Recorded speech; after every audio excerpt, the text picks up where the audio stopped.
Baik, Assalamualaikum warahmatullahi wabarakatuh. Alhamdulillah, adik-adik sekalian, ini merupakan video part 2 dari pertemuan keempat mata kuliah pengurahan berbasis web dasar tahun akademik 2020-2021 ya.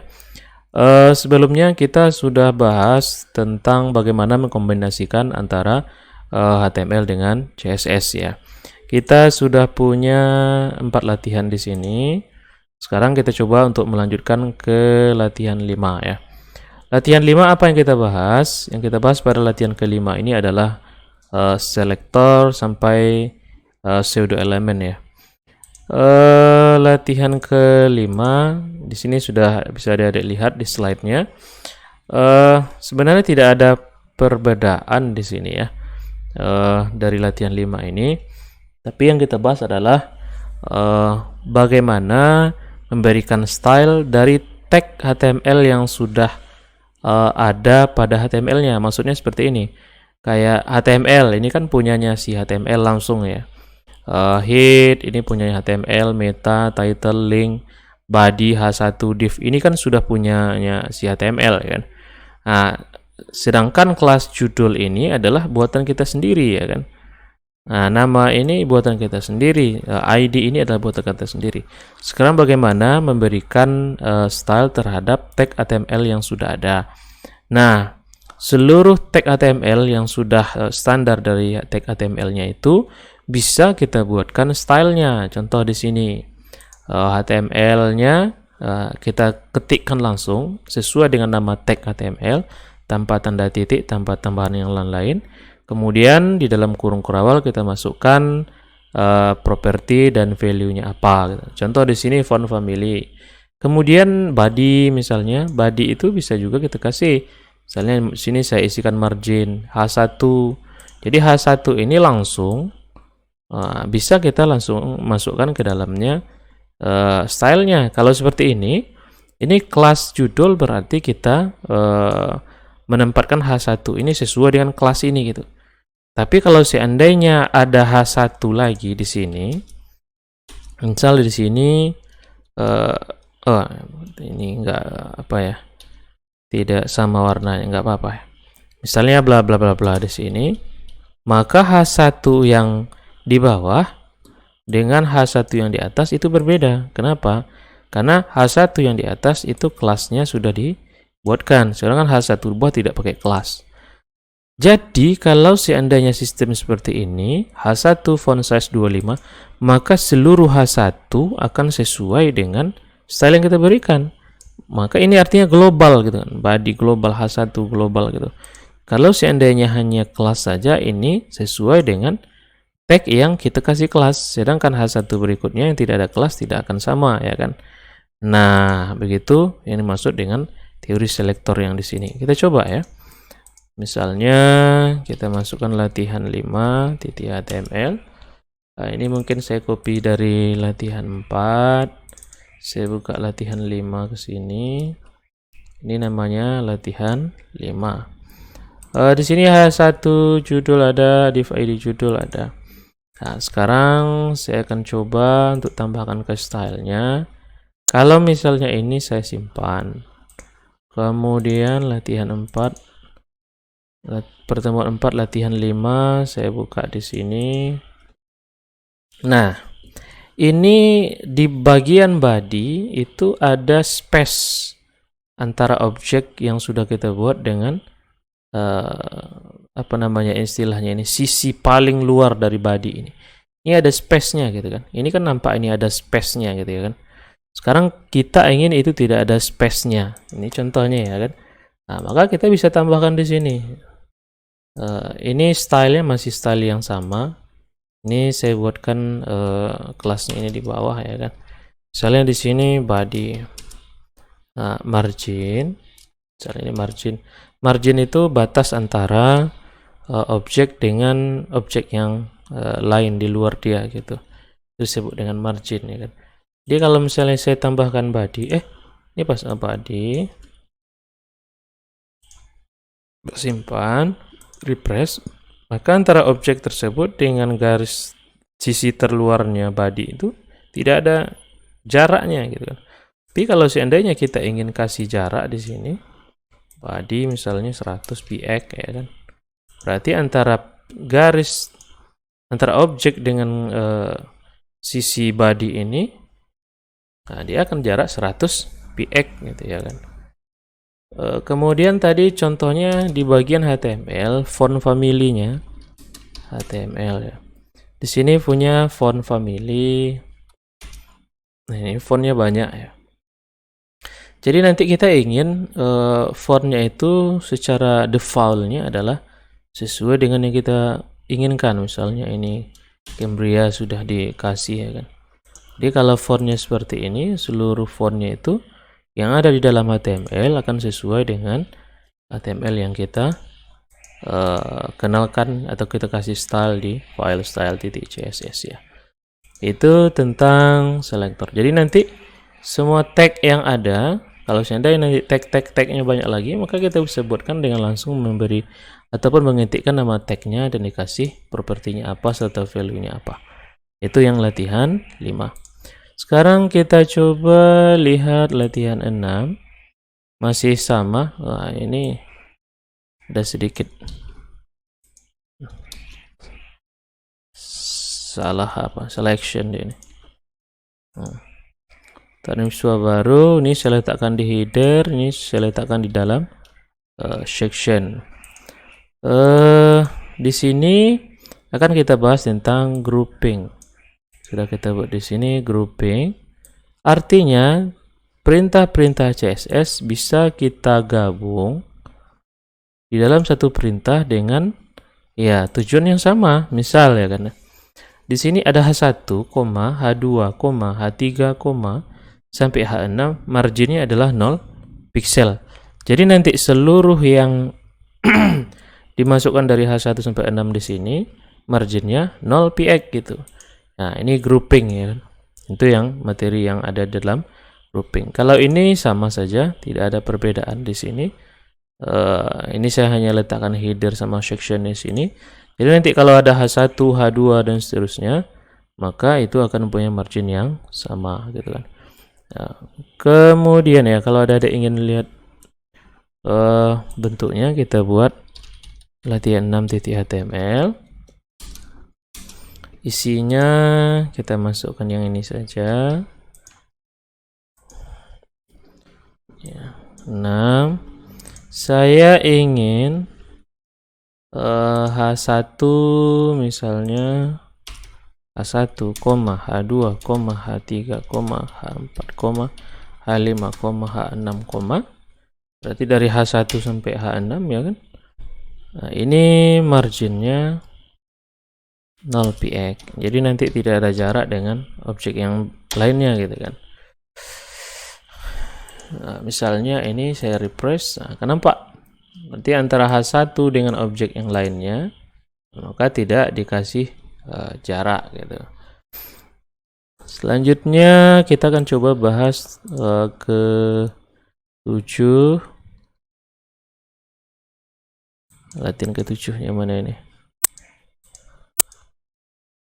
Nah, ini hanya sampai latihan 6. Oke, kita coba untuk bahas yang pada poin ke-7 adalah bagaimana membuat di sini kombinator. Ya, kombinator.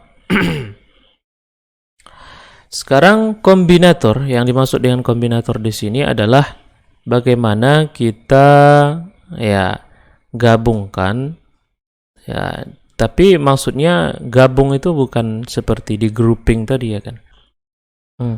Dalam satu elemen ataupun tag HTML misalnya, semua style yang ada di dalam tag tersebut mempunyai style yang sama dengan tag induknya gitu. Nah, contohnya seperti ini. Atau kita lihat dulu lah referensinya ya kan. Battery schools CSS kombinator misalnya di sini. A combinator is something that explains the relationship between the selectors ya. Ya, kombinator itu yang menerangkan hubungan ya di antara selektor gitu.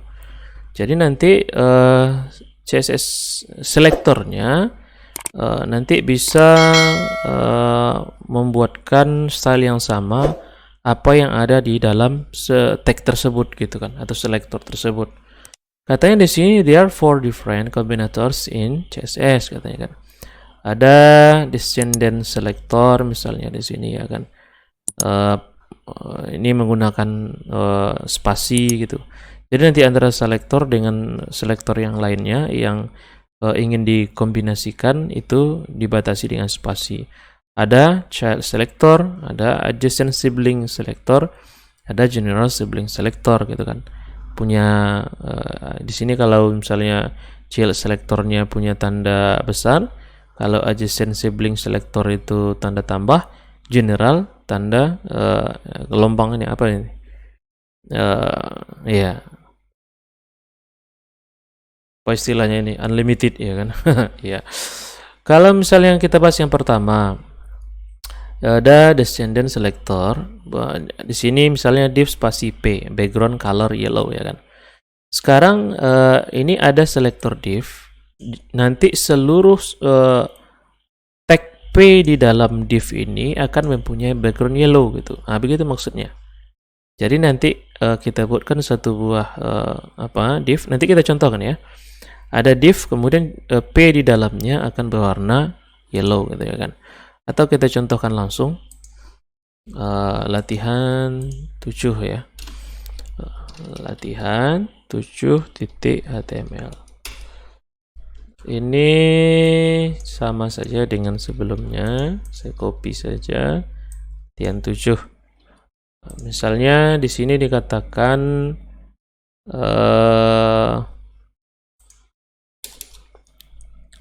ada div di sini, kemudian ada tag p di dalamnya. Di sini aktif, saya tulis aktif gitu aja. Selanjutnya katanya div kemudian p di dalamnya itu background color yellow.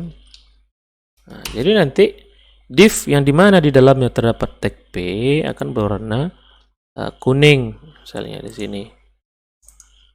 Maka aktifnya ini karena dia p, maka dia berwarna kuning.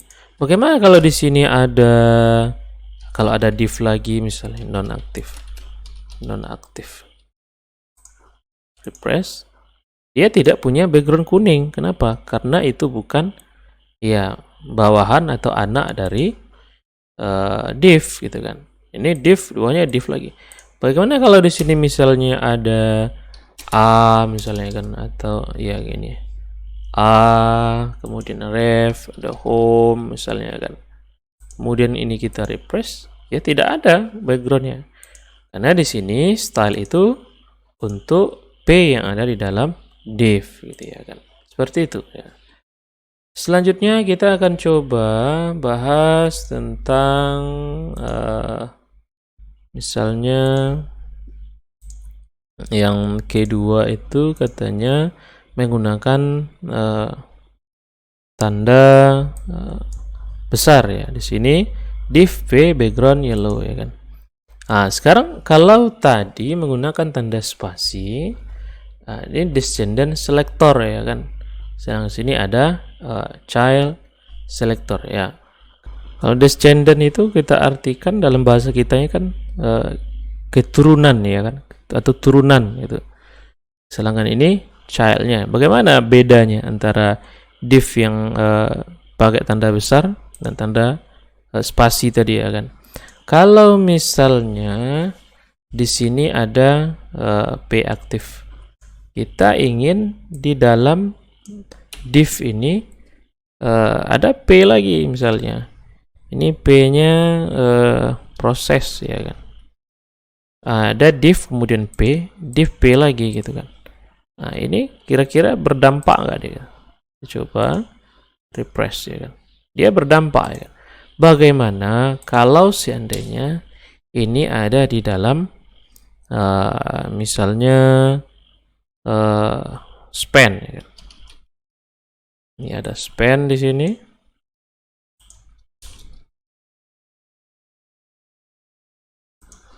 Press. Maka dia tetap gitu, karena dia keturunan dari div ya kan.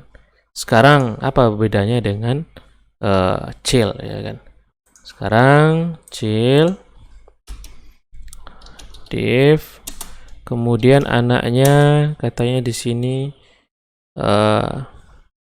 kita buat apa lagi ya? Misalnya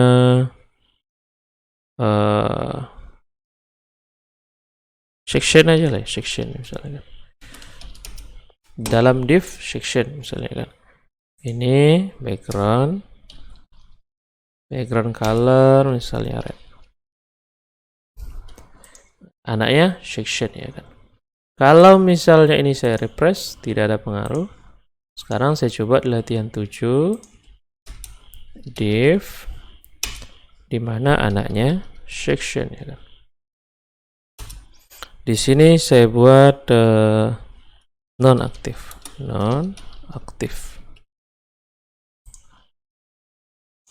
Refresh non-aktif.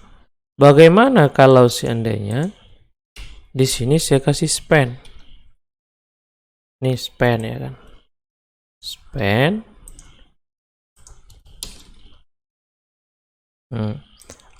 Setelah div ada span.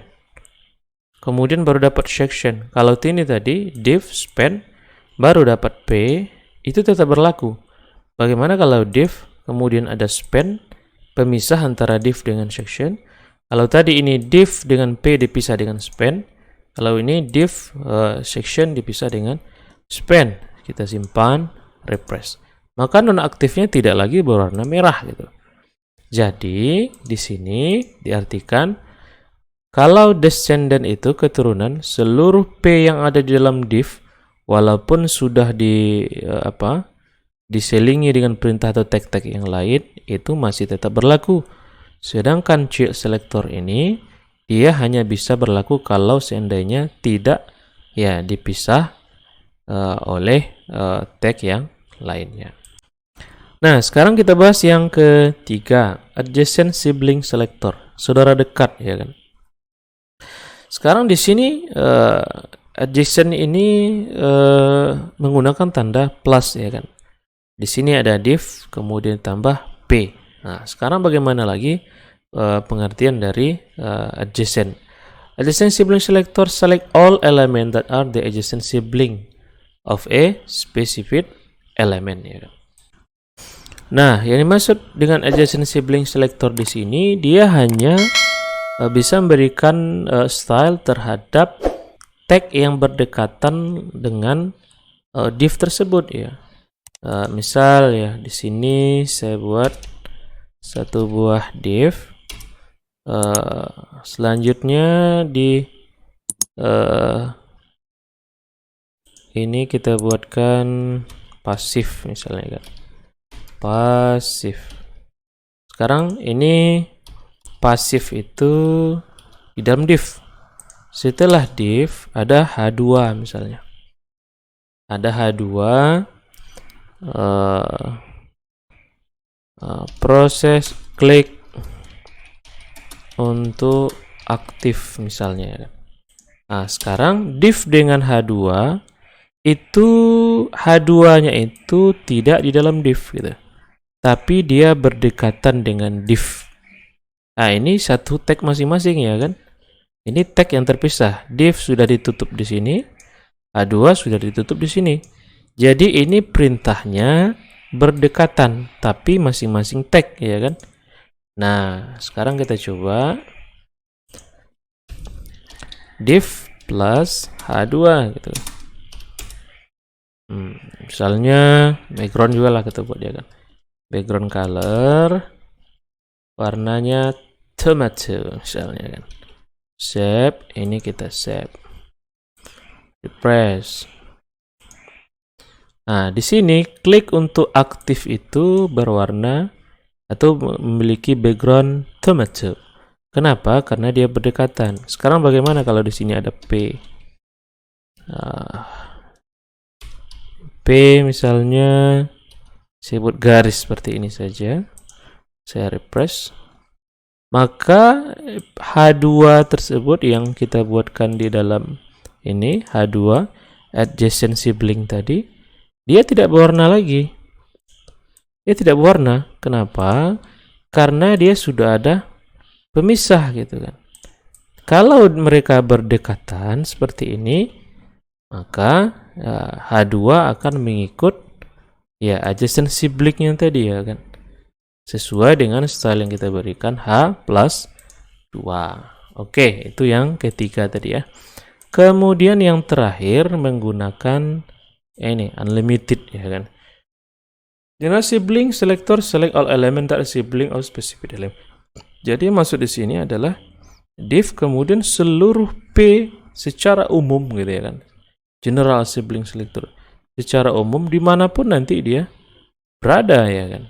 Penting div kemudian ada setara atau berdekatan dengan dia, ada misalnya tag yang sudah kita tuju. Sekarang kita coba masalah general sibling selector. Masih di latihan 7. Saya copy, tapi ini H3 untuk membedakan.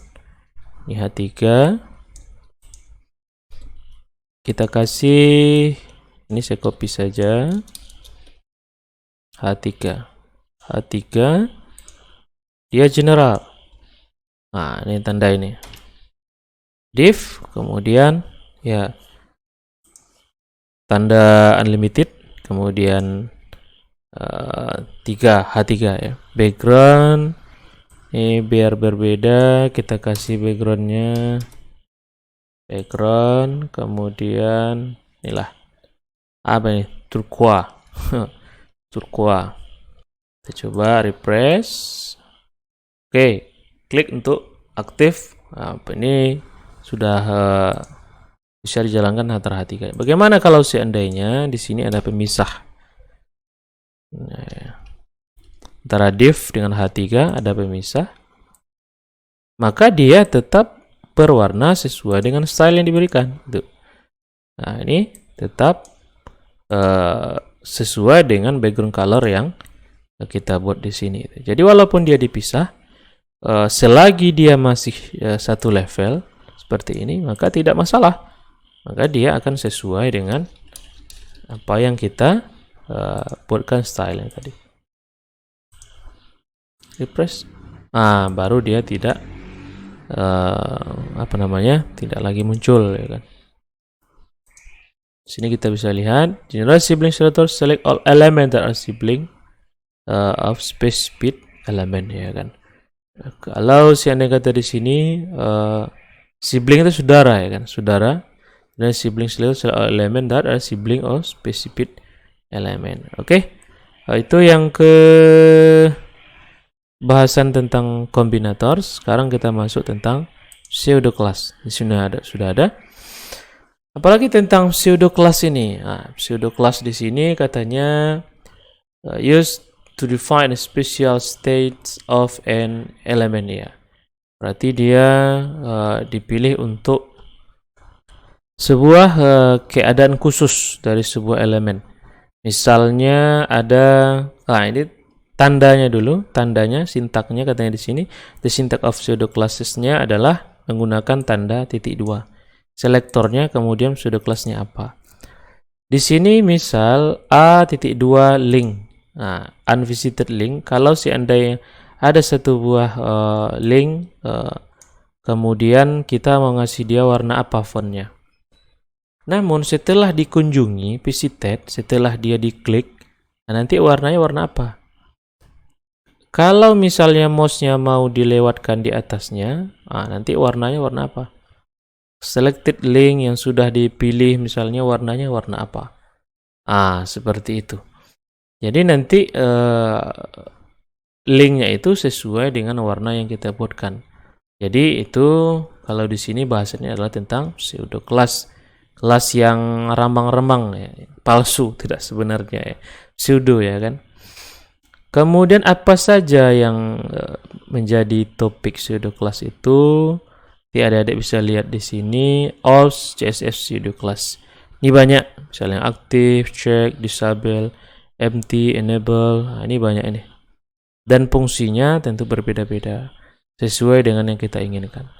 Itu tentang pseudo class. Nanti bisa adik-adik coba pada video part ketiga, kita akan buat satu buah latihan yang akan kita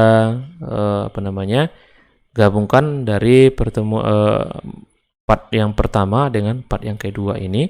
Nanti latihannya ada di part ketiga. Selanjutnya yang terakhir yaitu pseudo elemen. Nah, apalagi ini pseudo elemen ini?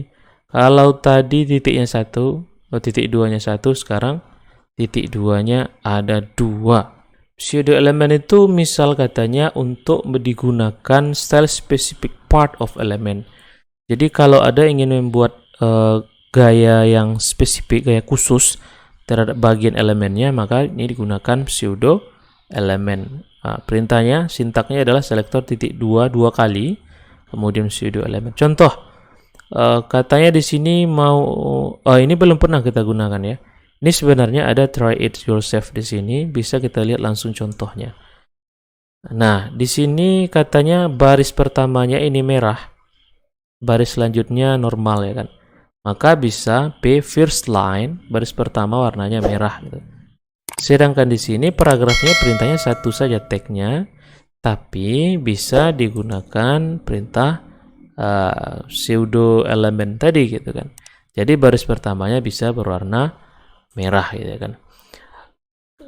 Untuk penggunaannya seperti itu saja. Misal first letter juga bisa. Apa saja perintahnya? Perintahnya ada di sini. Nah, misalnya tadi after, before. Nah, apa saja yang termasuk dalam pseudo elemen? Nah, pseudo elemen itu di sini bisa kita lihat ada after, before, first letter, first line, dan selection. Kalau untuk pseudo class tadi banyak yang sudah kita bahas sebelumnya. Sudah pseudo elemen itu hanya sampai after, before, first letter, sampai selection untuk keterangan ini. Baik dari sekalian, mungkin demikian untuk materi di part 2 ini. Kita akan lanjutkan satu buah latihan full di part ketiga dari video pertemuan keempat ini. Demikian adik-adik sekalian, sampai jumpa di video ketiga.